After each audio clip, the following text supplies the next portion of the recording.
पुंडलीकवरदा हरिविठ्ठल श्री ज्ञानदेव तुकाराम दत्तात्रेय जनार्दन स्वामी एकनाथ सद्गुरुनाथ महाराज की जय। माऊली ज्ञानेश्वर महाराज की जय। जगद्गुरु तुकाराम महाराज की जय।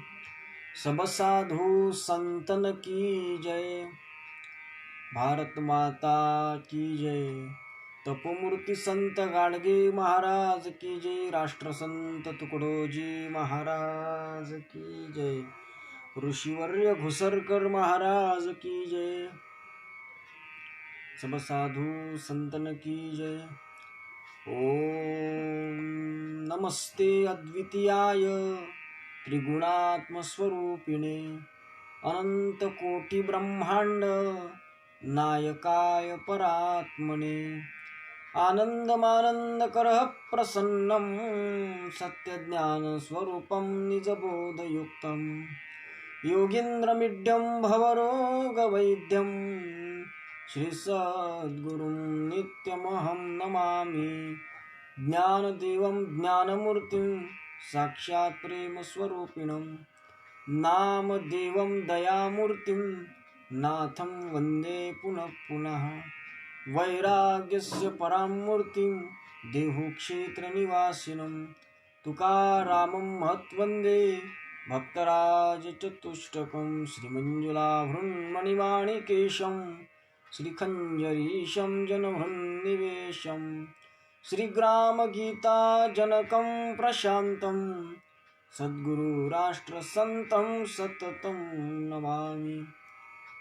अनिंद्य साहित्य सुधा समुद्र विदर्भदेशे सुधामदेव अद्भुत सदाचार रतो महात्मा विद्वान विनम्रः समुदार चेता राष्ट्रसंत गिरोद्गीर्णं ग्रामकल्याण चिंतनं दीनार्थ करुणापूर्ण ग्रामगीतामृतं महत् शास्त्र सिद्धांतानुगतं गुरुवाक्येषु सम्मतं स्वानुभूति प्रमाण च ग्रामगीतामृतं विदर्भी गर्जिली जयांची समन्वयी वाणी वाल्मिकी राष्ट्रसंत अनुचर महर्षी म्हणूनी आपुलिया कवन प्रवचने राष्ट्रधर्म शिकवितो ऐशा ऋषिवरा गुरुवरा श्री भूसरकरा वंदितो सद्गुरुनाथ महाराज की जय। परम पूजनीय श्री गुरुदेव आणि सद्भाविक सज्जन हो, आपण अष्टश्लोकी भागवत नामक ग्रंथाचं जे चिंतन करत आहोत त्याच्यामध्ये सकाळच्या सत्रामध्ये आपण पाहिलं की एक ज्ञान तत्व जे ब्रह्म आहे, ज्याला परमात्मा म्हणतात, ज्याला गुरुदेव म्हणतात, जे ज्ञान तत्व आहे, जे गुरु तत्व आहे, जे परमात्मा तत्व आहे, ते जगताच्या कणाकणामध्ये सत्य रूपानं, ज्ञान रूपानं आणि अनंत रूपानं व्याप्त आहे. सकाळी आपण पाहिलं होतं. सद्गुरु तत्वबोध नामक ग्रंथ आहे. त्या तत्वबोध नामक ग्रंथाचं असं मत आहे कि गुरुदेव ज्ञान ही को कहते, ज्ञानहीन गुरु कभी नहीं होते, सत ज्ञान ही है सद्गुरु निगुते, सत्य राष्ट्र संते वर्णिले हे मत आहे. गुरुदेव ज्ञान ही को कहते,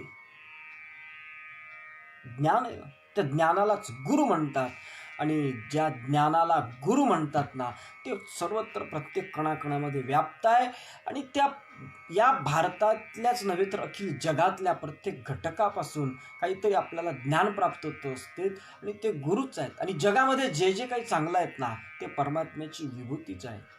परमात्म्याने स्पष्ट सांगितलं आहे, जेथ जेथ संपत्ती आणि दया दोन्ही वसती आलिया ठाया, ते जाण धनंजया विभूती माझी, जिथं काहीतरी विशेष अशा पद्धतीचं असतं ना, त्याला खऱ्या अर्थानं भगवंताची विभूती अशा पद्धतीचं म्हणत असतात. आपण सकाळी सर्वत्र एकच तत्व व्याप्त आहे आणि प्रत्येक घटकापासून काही ना काहीतरी ज्ञान प्राप्त करता येत असतं. त्या संबंधानं एकनाथी भागवतामधलं थोडंसं चिंतन आपण करत होतो. यदुराजाचा आणि भगवान दत्तात्रयांचा संवाद, त्याच्यामध्ये जवळजवळ आपण 14व्या गुरुपर्यंत पोहोचलो. दत्तात्रयांनी 15वा जो गुरु मांडला, त्या गुरुकडून त्यांनी काय ज्ञान घेतलं, समाजाच्या प्रत्येक घटकापासून कसं कसं आपल्याला ज्ञान घेता येतं, अर्थात अखिल जगतातला प्रत्येक घटक कसा ज्ञान स्वरूप आहे याचं चिंतन आपण करत असताना त्यांचा 15वा जो गुरु आहे तो 15वा गुरु आहे मुर्ग नाम हरिण. हरिणाचा काय स्वभाव आहे? हरिणाचा स्वभाव आहे लुब्ध होणे. काय करतो हरिण? ज्यावेळेस एखादा पारधी वाजवतो ना, त्याच्यामध्ये तो लुब्ध होतो त्या नादामध्ये, आणि लुब्ध होऊन त्या पारध्याच्या फारशात सापडतो आणि स्वतःचा जीव धोक्यामध्ये अशा पद्धतीचा घालतो. तसा जीव आहे, त्यानं सावध राहिलं पाहिजे. त्याचप्रमाणे 17व्या क्रमांकाचा जो गुरु आहे तो मीन नाम माशी, मासा हा एक गुरुच आहे. मीन गुरु करणे तेही अवधारा लक्षणे, रसने चेनी लौलुप्यपणे, जीवे प्राणी जातसे. मीन आहे, मासा आहे. कशामुळे जातो? मासा नेहमी पाण्यामध्ये राहत असतो, सर्वांना माहित आहे. त्याचा वियोग जर झाला तर जगद्गुरु तुकाराम म्हणतात, जीव जिती जीवना संगे, मत्स्यावर मरण त्या वियोगे. त्याच्याविरुद्ध पाण्यापासून दूर जर मासा झालात ना, मरण पावतात. पण त्याचं सर्वांग बाहेरून पाण्यानं शेवाळामुळे हातात धरून जर आपण पाहिलं तर ते शेवाळामुळे असल्यामुळे ते आपल्या हातातून तो घसरतो, निसटतो. मी कधी मासे पकडले नाहीत, परंतु परोक्ष ज्ञान प्रत्येक बाबतीतलं असावं म्हणून मी मोघम त्या बाबतीत माहिती ठेवली आहे. नाहीतर कोणी म्हणेल की महाराज तुम्ही काय मासा वगैरे पकडला का कधी? अशा पद्धतीचं काही नाही, परंतु हा एक भाग आहे की मासा हातात पकडला जात नाही. म्हणून मग काय केलं जातं की ते गळाला लावलेला मासाच्या गोळ्याचं खाण्याचा पदार्थ त्याला काहीतरी लावला जातो आणि तो माशानं गिळला की तो मासा मरण पावतो आणि त्याला बाहेर काढल्या जातं.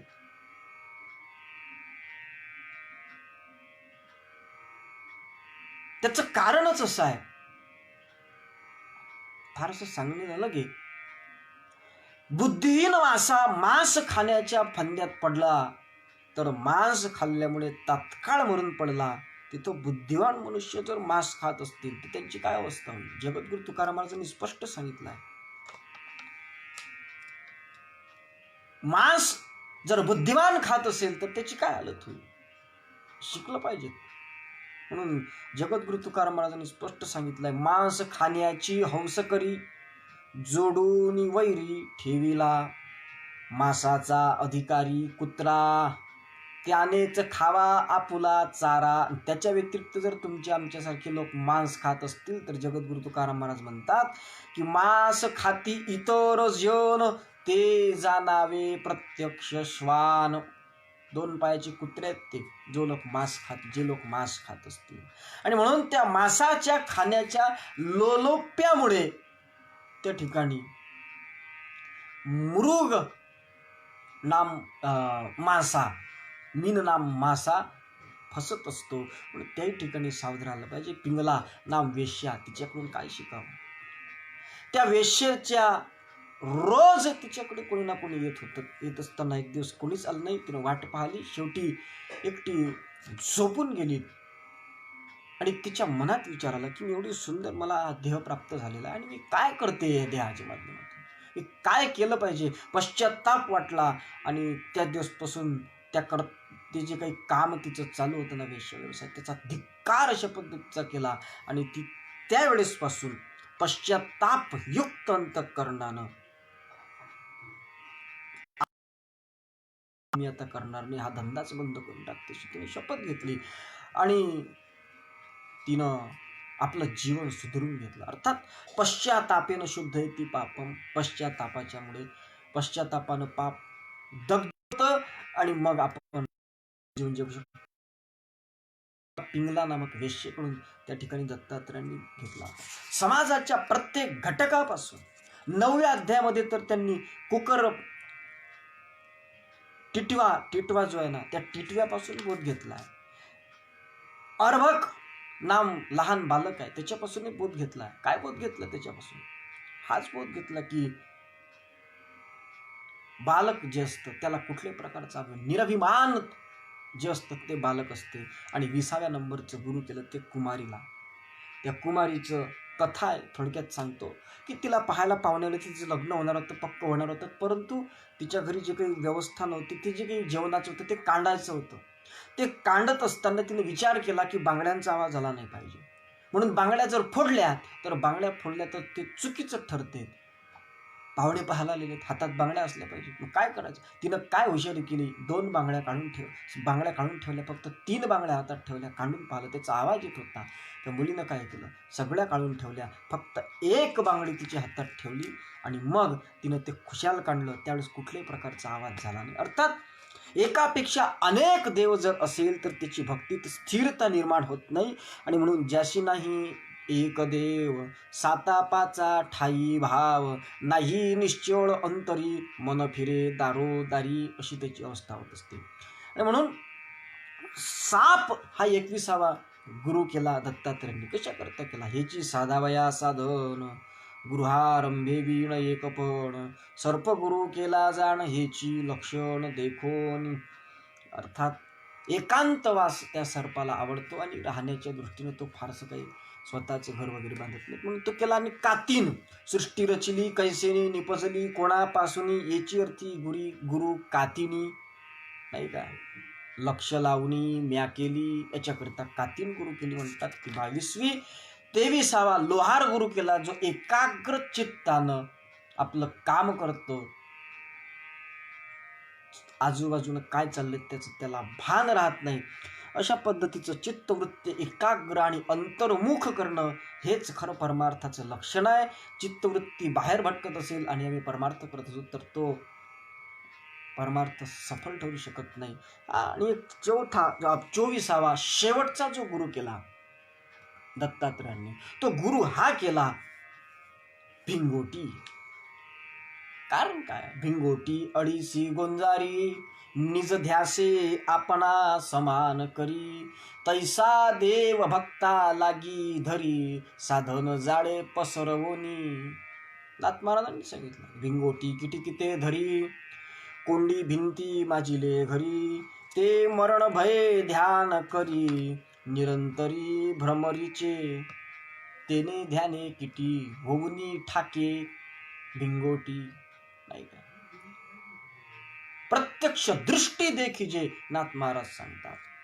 असे 24 गुरु दत्तात्रयांनी केले होते. भगवान दत्तात्रय राहायला सांगतात, हे गुरु केले. म्हणून जो ज्याचा घेतला गुण, तो म्या गुरु केला जाण, गुरुसी आले अपारपण, किती अपारपण आलं, जग संपूर्ण गुरु दिसे.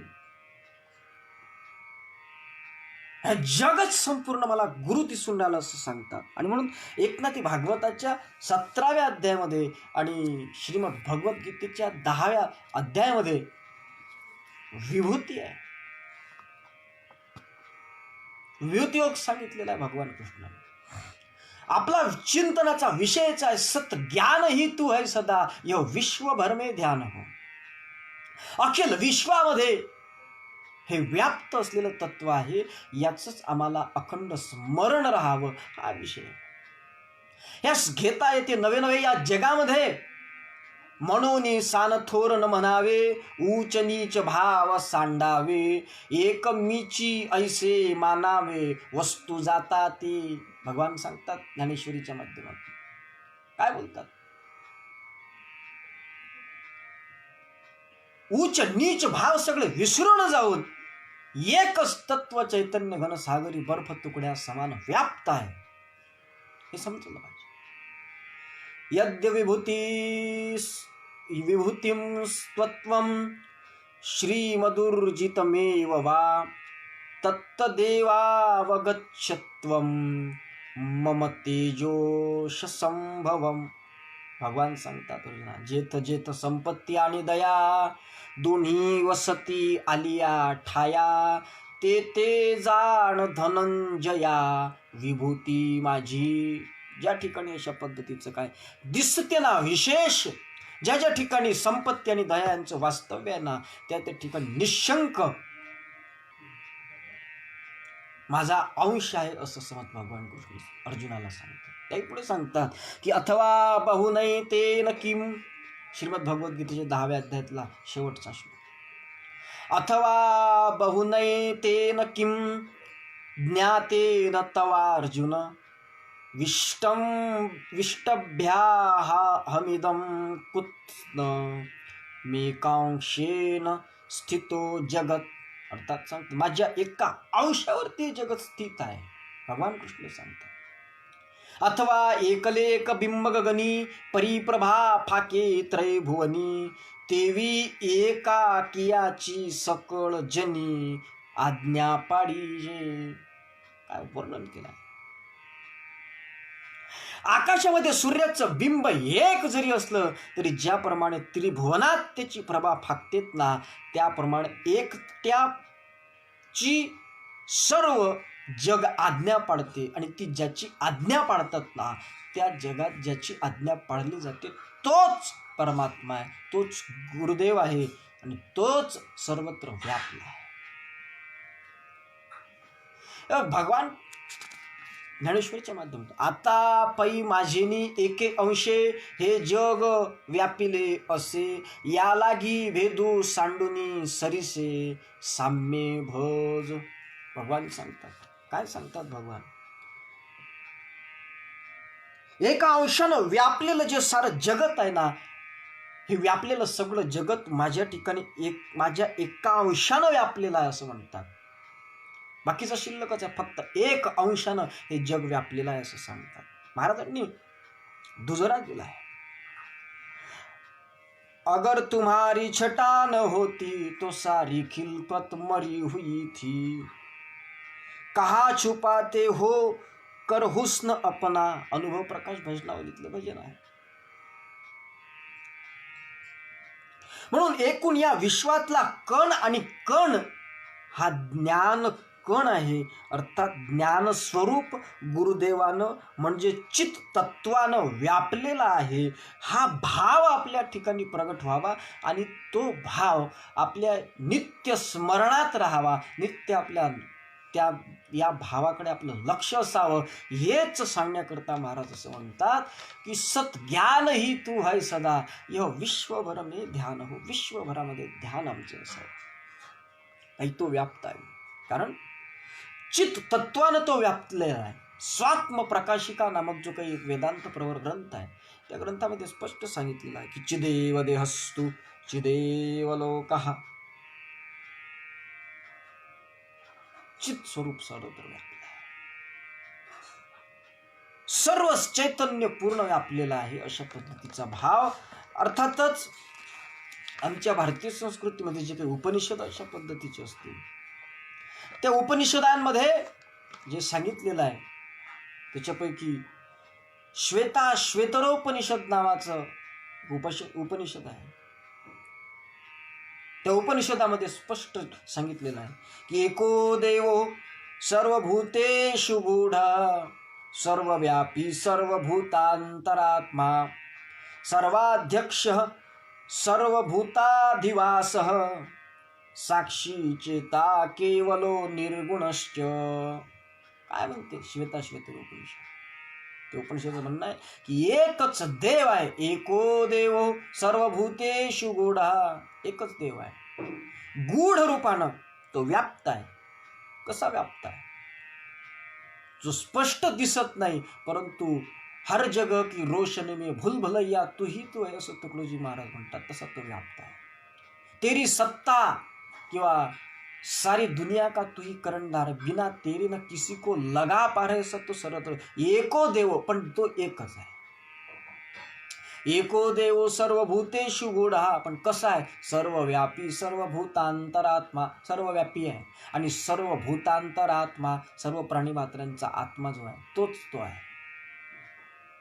हाच अनुभव आमचा कायम स्वरूपी राहावा, आमच्या कायम स्मरणात राहावा, कायम ध्यानात राहावा, एवढंच सांगण्याकरिता राष्ट्रसंत तुकडोजी महाराज सांगतात की सत ज्ञान ही तू है सदा, यह विश्वभर में ध्यान हो. या विश्वभरामध्ये तूच व्यापलाय असं आमचं ध्यान असलं पाहिजे, असं आमचं स्मरण असलं पाहिजे, असं आमचं अनुसंधान असलं पाहिजे. हा एक विषय. तो कसा आहे सर्वाध्यक्ष मय अध्यक्षेन, भगवद्गीतेत कृष्णाने सांगितलं विश्वाचा अध्यक्ष तो आहे. आणि म्हणून सर्वाचा अध्यक्ष आहे, सर्वभूताधिवास, सर्व भूतांच्या ठिकाणी वास करणारा आहे. आणि साक्षी चेतो केवलो, चेता केवलो निर्गुणश्च, साक्षी आहे सर्वाचा, साक्षीमय सर्व का रंगरूपो से न्यारा भया, तो साक्षी आहे. साक्षी का भी साक्षी हूँ मेरे लिए नहीं साक्ष्य है, महाराष्ट्र संतांच्या लहरकी बरखीमध्ये अवस्था स्वरूपाचं वर्णन करताना महाराज म्हणतात, काय म्हणतात महाराज, मेरे लिए नहीं साक्ष्य है मैं साक्षी का भी साक्ष्य हूँ म्हणते. साक्षीचाही साक्षी आहे. हा तर साक्षी चेता के साक्षी आहे, चेतन स्वरूप आहे, चेता केवल स्वरूप आहे आणि निर्गुणस्य असा ते सर्वत्र व्याप्त आहे.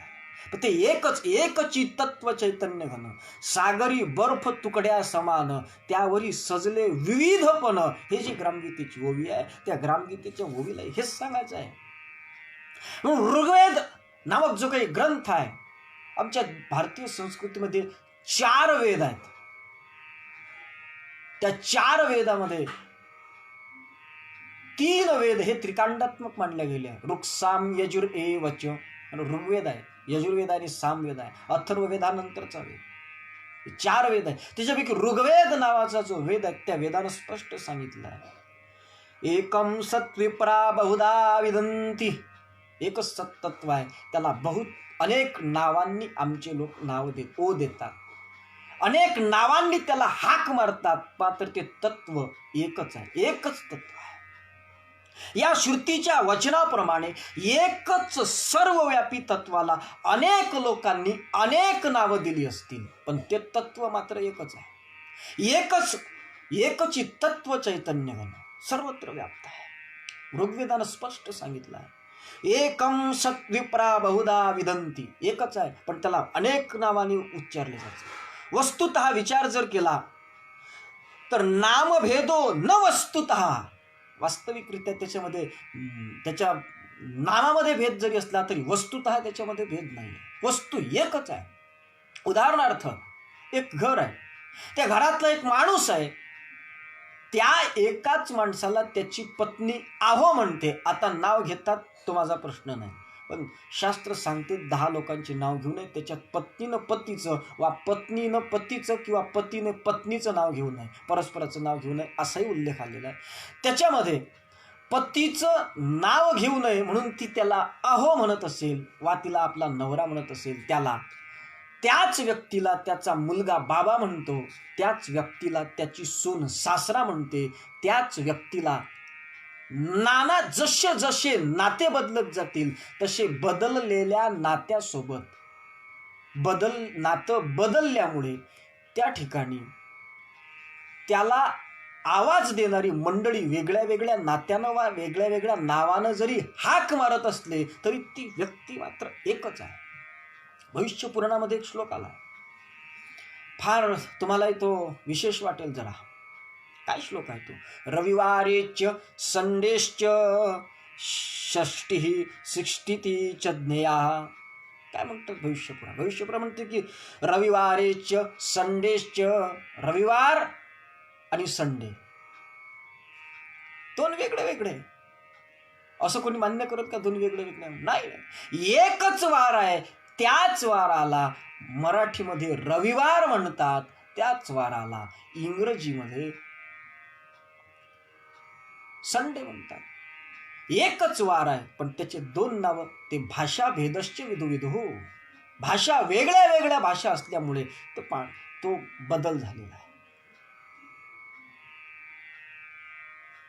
किंवा दुसरं सूत्र भविष्यपुराणामधलं असं आहे की षष्टी ही 60 ज्ञेयाः असतात. 60 आणि षष्टी आणि 60 दोन्ही एकच आहे. एकाला एक संस्कृत शब्द आहे आणि एक इंग्रजी शब्द आहे, पण एकच आहे.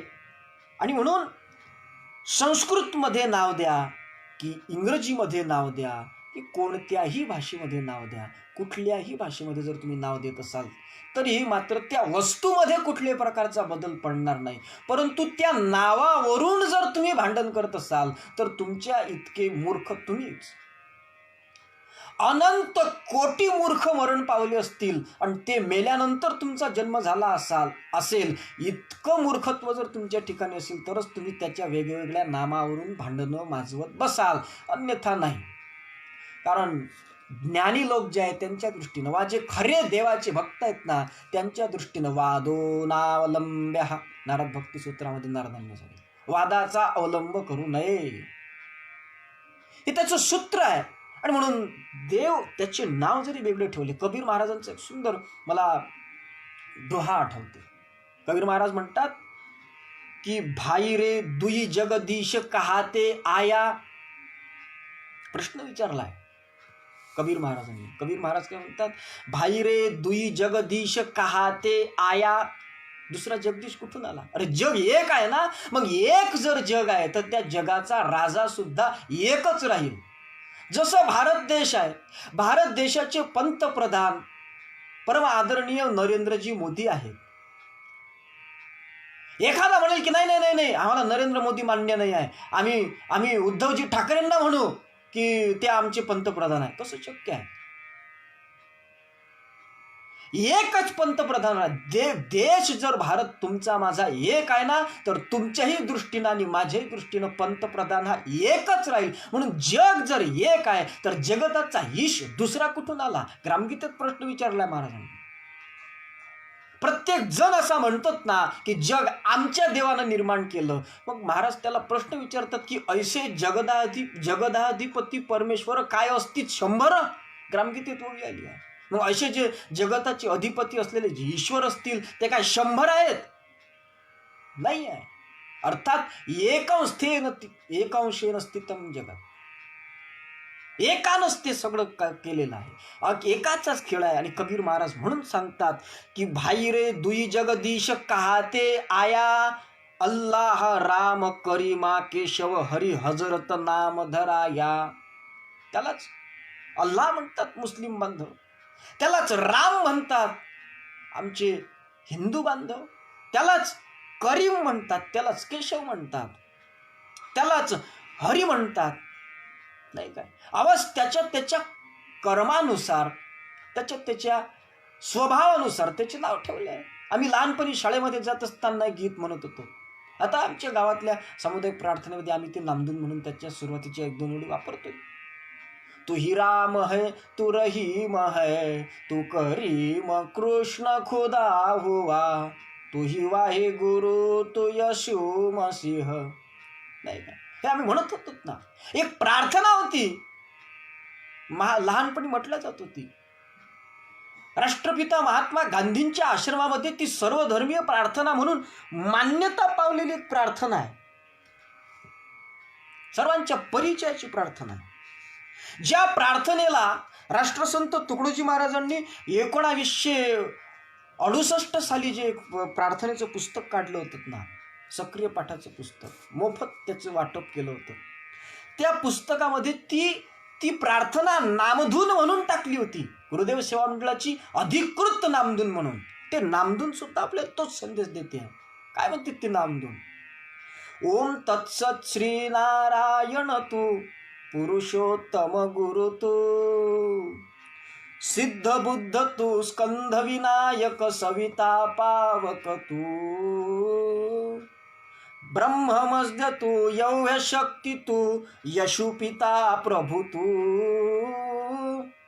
रुद्र विष्णू तू, राम कृष्ण तू, रहीमतावो तू, वासुदेव गो विश्वरूप तू, चिदानंद हरी तू, अद्वितीय तू, अकाल निर्भय, आत्मलिंग शिव तू. ही नामधून काय सांगून जाते महाराज? याच्यामध्ये काय गायलंय? ओम तत्सस्त्री नारायण तू, पुरुषोत्तम गुरु तू.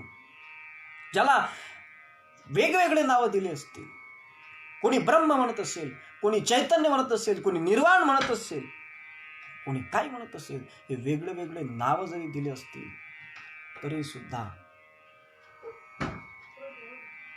हर देश में तू, हर भेष में तू, तेरे नाम अनेक तू एक ही है.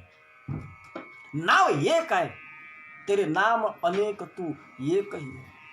अनेक नावानं त्याला हाक मारत असतील. मुळात ज्याला लिंगायत धर्माचे लोक, ज्या लिंगायत पंथाची स्थापना ज्या महात्म्याने केली, त्याला जे काही नाव दिलं आहे ते नाव शिव आहे.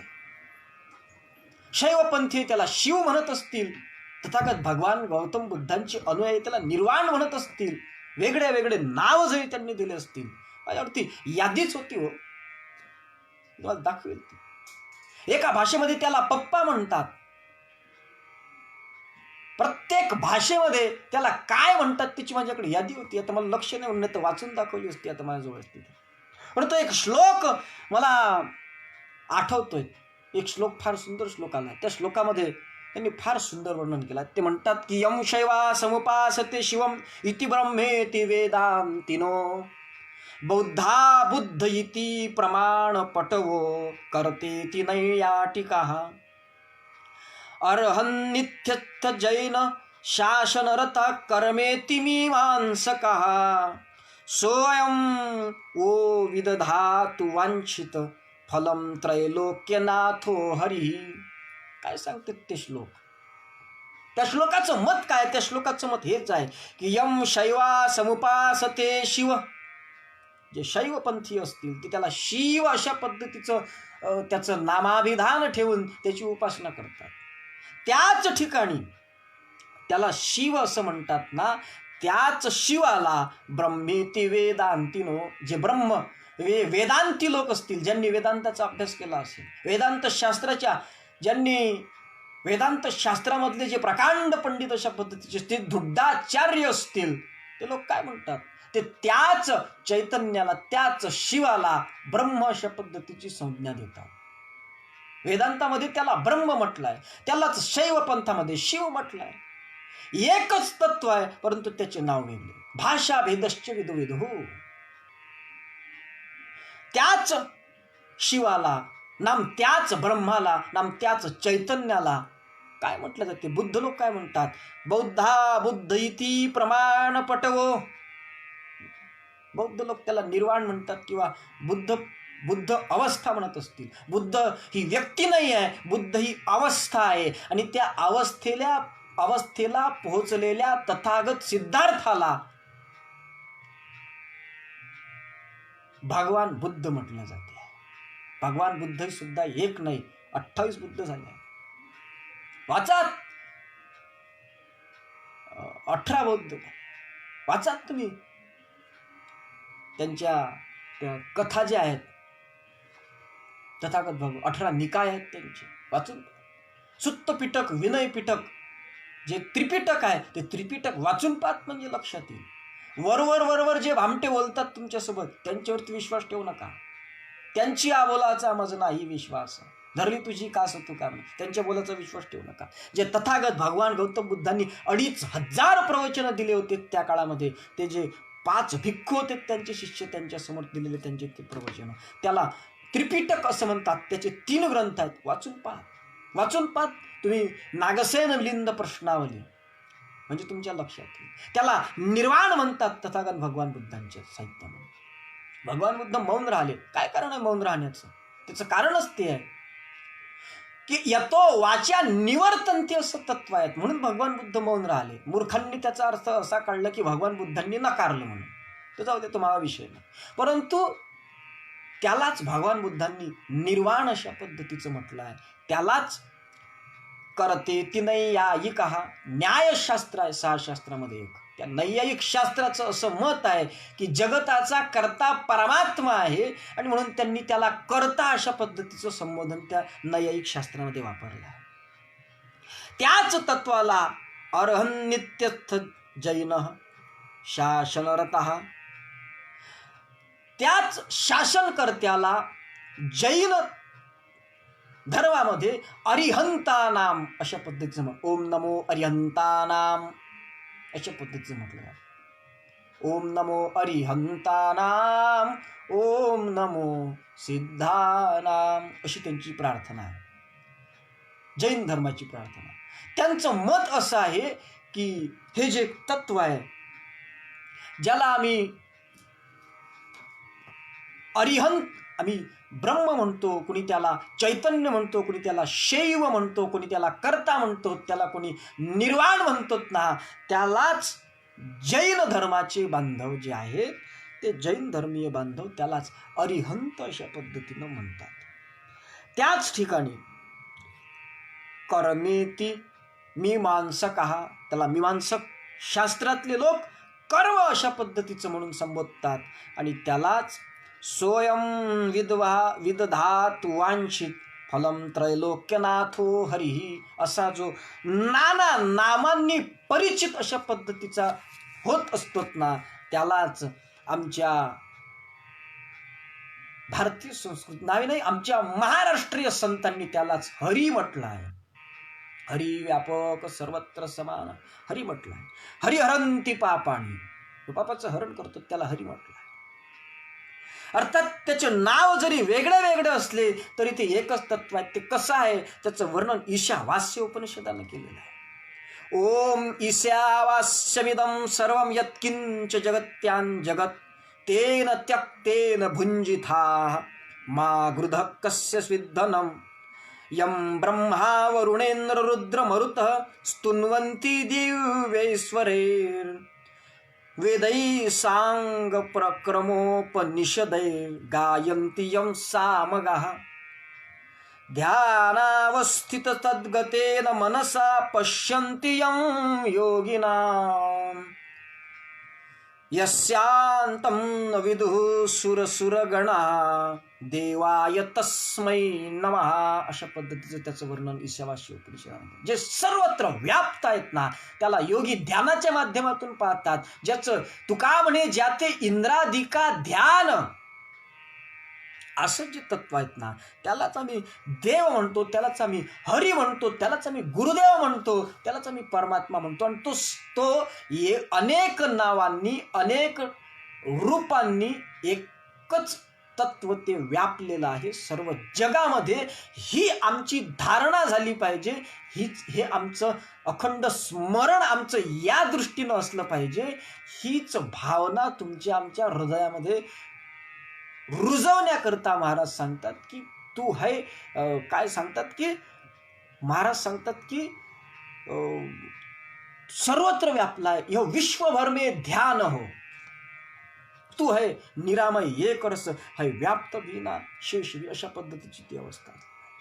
आणि म्हणून त्याला हरी म्हणतात. मी सोपं तुमच्या समोर एक विषय मांडतो. एक सर्वांच्या परिचयाची नांदून आहे. हिंदू धर्मामध्ये ती नामधून प्रामुख्यानं गायली जाते वा त्या नामधुनीला फार असं महत्त्व दिले जाते. ती नामधून सर्वांच्या परिचयाची आहे. बरेच लोक प्रार्थनेमध्ये तिचा वापर करत असतात. तिची नामधून त्या एका नामधूनमध्ये एकाच देवाचे जवळजवळ माझ्या चिंतनानुसार 7 नावं आलेली आहेत. 7 नावं आहेत त्याच्यामध्ये. कोणते 7 नाव?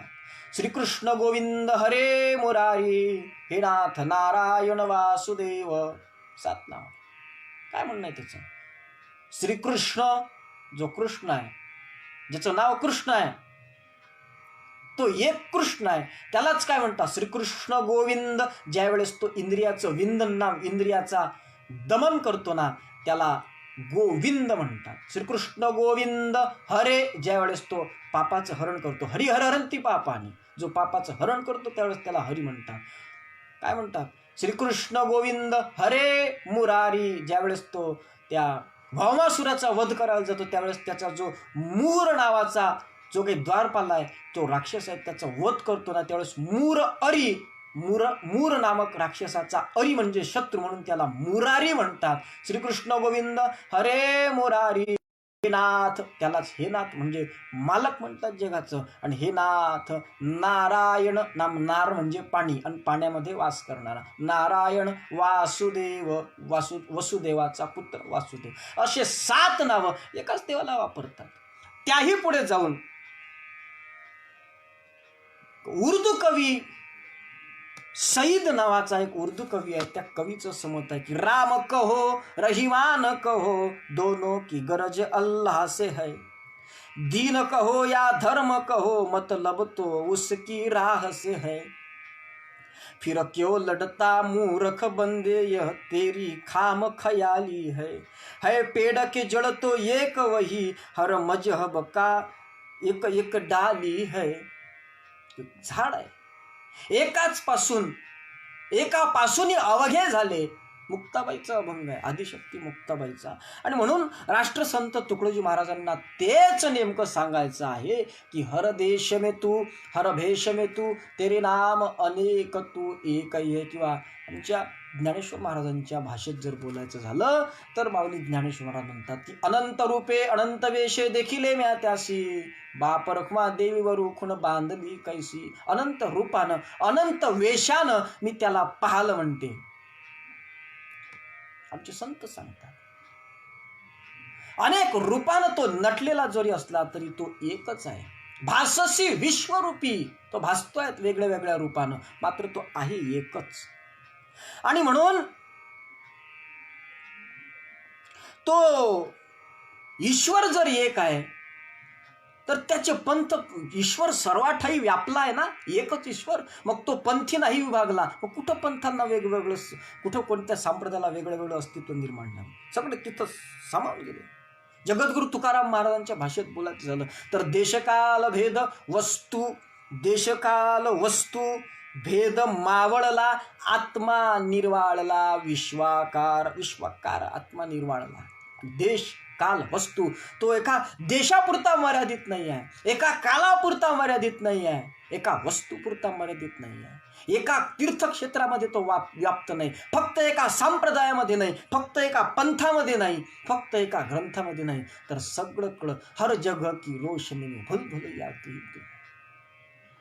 मैं देखू जिधर गुरुदेव ही है, असा तो सर्वत्र असल्यामुळे, त्याला विश्वाकार तो झाला असल्यामुळे महाराजांनी व्यतिरेक आणि अन्वय याचा समन्वय करून त्याचं वर्णन करून होकार नकाराच्या भाषेत सांगूनच टाकलं महाराजांनी की तो आहे नाही, देव आहे अशी वधवावी वाणी, नाही असा मनी अनुभवावा. जगद्गुरु तुकाराम महाराजांची भूमिका. आणि त्याच भूमिकेतून राष्ट्रसंत तुकडोजी महाराजांनी सुद्धा या होकार नकाराच्या भाषेत सांगून टाकलं या श्लोकामध्ये पुढे की तुझ में नहीं है पंथ भी ना जात भी ना देश भी, आणि तू है निरामय एक रस है व्याप्त भी अरुशेष भी. अशा पद्धतीचं त्या गुरुदेवाचं चिंतन आमच्या राष्ट्रसंत तुकडोजी महाराजांनी संतांनी मांडलेला आहे.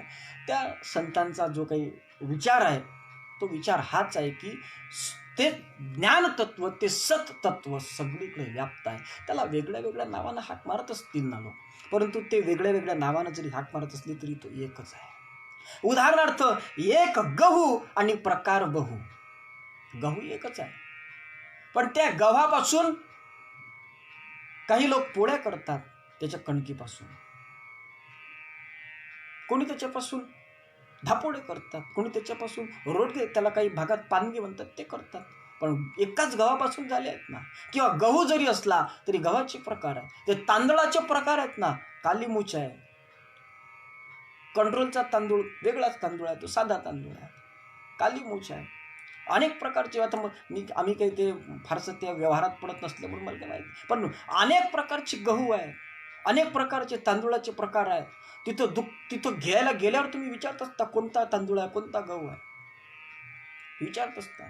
बासमती तांदूळ वेगळे, कालीमुछचे तांदूळ वेगळे, कंट्रोलचे वेगळे, दुकानातले आणलेले वेगळे, महाराजांनी पूजेवरचे साडून आणलेले वेगळे, वेगळेच वेगळे आहे. पण तांदूळ म्हणजे तांदूळ आहे. त्या तांदूळाचा भातच होणार आहे भात केल्यानंतर. नाही वा मग ते तांदूळ आणले, मग त्या तांदूळाचा कालीमुछ तांदूळ आणले आणि त्याचा भात केला तर तो भात झाला, आणि बासमती तांदूळ आणले ना त्याचा भात करायला गेलो तर भातच होत नव्हता. असं कुठं होऊ शकते का? नाही, त्याचा भातच होणार आहे. कारण ते तांदूळ म्हणजे तांदूळ आहे. त्याचे नावं जरी वेगळे ठेवले असले, त्याची क्वालिटी जरी थोडी वेगळी वेगळी देशकाल परिस्थितीनुसार भासत असली, तर ते एकच तत्व आहे आणि ते सगळीकडे व्याप्त आहे.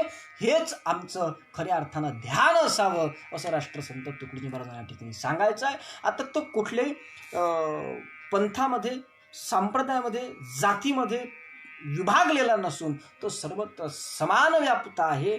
आणि हे त्याच्यामध्ये जात, पंथ, संप्रदाय नाहीत, पण त्या सगळ्या जात, पंथ, संप्रदायामध्ये तो व्याप्त आहे. हा भाव जो राष्ट्रसंतांनी प्रतीत केलेला आहे, तो भाव सुद्धा आपल्याला पाहायचा आहे. परंतु तो आपण आज न पाहता तो आपण उद्याच्या प्रवचनामध्ये पाहणार आहोत. तेव्हा महत्त्वाची सूचना अशी आहे की आता या ठिकाणी आपण थांबणार आहोत. आणि एक सूचना अशी आहे की आपण रात्रीचे कार्यक्रम जरी थांबवले असले तरी सुद्धा काही लोकांची जर इच्छा असेल कार्यक्रम करण्याची, तर त्यांनी आमच्याशी संपर्क साधावा. त्यांचे भजनाचे, भाषणाचे, प्रवचनाचे, कीर्तनाचे कुठल्याही प्रकारचे कार्यक्रम जर असतील तर ते आपण आपल्या पेजवरती ठेवून, सध्या आपण ठेवलेलं नाही आहेत. उद्या आमचे परममित्र सप्तखंजीर वादक परमादरणीय उदयपालजी महाराज यांचा सुंदर असा याच्यावरती कीर्तनाचा कार्यक्रम होणार आहे, प्रबोधनाचा कार्यक्रम होणार आहे. त्याचाही सर्व मंडळींनी लाभ घ्यावा या सूचनेसह आपण थांबणार आहोत. उद्या सकाळी ठीक 10 वाजता आपलं प्रवचन सुरू होईल. या ठिकाणी आपण थांबत आहोत आणि थांबत असताना शांतीपाठाच्या माध्यमातून प्रवचनाला पूर्णविराम देऊया. सर्वेत्र सुखीनः सन्तु, सर्वे सन्तु निरामयः, सर्वे भद्राणि पश्यन्तु, मा कश्चित् दुःखमाप्नुयात्. ओम शांति शांति शांति. सद्गुरुनाथ महाराज की जय. जय गुरु.